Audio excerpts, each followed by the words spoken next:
Welcome back to the Savage Nation. The Middle East is burning. We have the greatest foreign policy disaster in American history.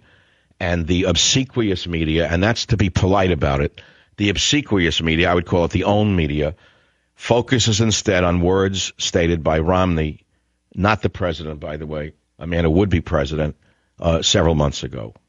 Do you remember Obama's obsequious speeches in Cairo and Istanbul in the spring of '09?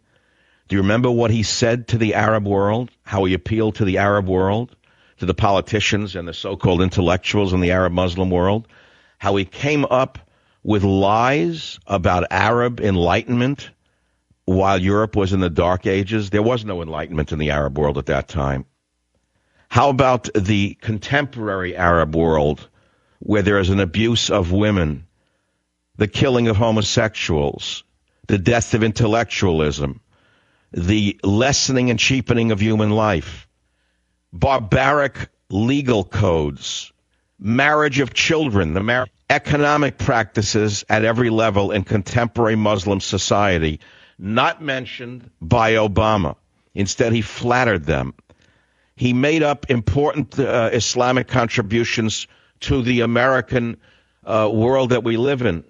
No one in the world understands what he was doing at the time. There was no Islamic contribution to the American ethos.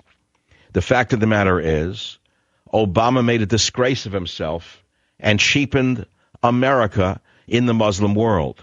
And it's come home to roost. They basically burned our flag because they're saying you're weak and you're laughable. They killed our ambassador. They allegedly sodomized our ambassador.